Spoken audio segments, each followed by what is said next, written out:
ನಮಸ್ಕಾರ ಫ್ರೆಂಡ್ಸ್, ಇವತ್ತು ಮಾಡೋಣ ಹಾಗಲಕಾಯಿ ಫ್ರೈ. ಅದನ್ನು ಹೇಗೆ ಮಾಡುವುದಂತ ನೋಡೋಣ ಬನ್ನಿ.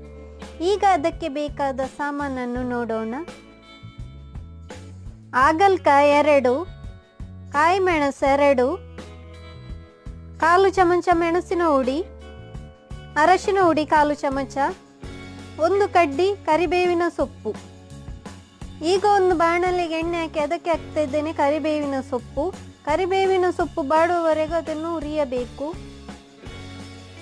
ಈಗ ಕರಿಬೇವಿನ ಸೊಪ್ಪು ಬಾಡಿದೆ, ಅದಕ್ಕೆ ಹಾಕೋಣ ಮೆಣಸಿನಕಾಯಿ. ಮೆಣಸಿನಕಾಯಿ ಬಾಡುವವರೆಗೂ ಅದನ್ನು ಹುರಿಯಬೇಕು.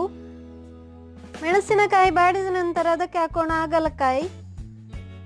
ಹಾಗಲಕಾಯಿಯನ್ನು ರೌಂಡ್ ಕಟ್ ಮಾಡಿಕೊಳ್ಬೇಕು. ಹಾಗಲಕಾಯಿಯನ್ನು ಕಟ್ ಮಾಡಿ 2 ಗಂಟೆ ಬಿಸಿಲಿಗೆ ಇಡಬೇಕು. ಬಿಸಿಲಿಗೆ ಯಾಕೆ ಇಡುವುದಂದರೆ ಹಾಗಲಕಾಯಿ ಬಾಡಲಿಕ್ಕೆ. ಬಿಸಿಲಲ್ಲಿ ಬಾಡಿಸಿದ್ರೆ ಹಾಗಲಕಾಯಿ ಬೇಗ ಫ್ರೈ ಆಗುತ್ತೆ. ಹಾಗಲಕಾಯಿ ಶುಗರ್ನವರಿಗೆ ಭಾರಿ ಒಳ್ಳೆಯದು, ಮೈ ತುರಿಕೆ ಇದ್ದವರಿಗೂ ತುಂಬ ಒಳ್ಳೆಯದು. ಈಗ ಅರಶಿನ ಪುಡಿ ಹಾಕ್ತಾ ಇದ್ದೇನೆ. ನಮ್ಮ ರಕ್ತದಲ್ಲಿ ಸಕ್ಕರೆ ಮತ್ತು ಉಪ್ಪಿನ ಅಂಶ ಜಾಸ್ತಿ ಆದಾಗ ತುರಿಕೆ ಪ್ರಾರಂಭವಾಗುತ್ತೆ. ಹಾಗಲಕಾಯಿ ತಿನ್ನುವುದರಿಂದ ಅದು ಕಡಿಮೆ ಆಗುತ್ತೆ. ಹಾಗಲಕಾಯಿಯಲ್ಲಿ ಕೈ ಇರುತ್ತೆ, ಅದು ಕಂಟ್ರೋಲಿಗೆ ಬರುತ್ತೆ. ಹಾಗಲಕಾಯಿ ಫ್ರೈ ಮಾಡಿ ಆಗಿದೆ, ಅದನ್ನು ಪ್ಲೇಟಿಗೆ ಹಾಕೋಣ. ಅದಕ್ಕೆ ಮೆಣಸಿನ ಹುಡಿ ಹಾಕ್ತಾ ಇದ್ದೇನೆ. ಮೆಣಸಿನ ಹುಡಿ ಎಲ್ಲ ಕಡೆಗೂ ಬೀಡುವ ಹಾಗೆ ಹಾಕಬೇಕು.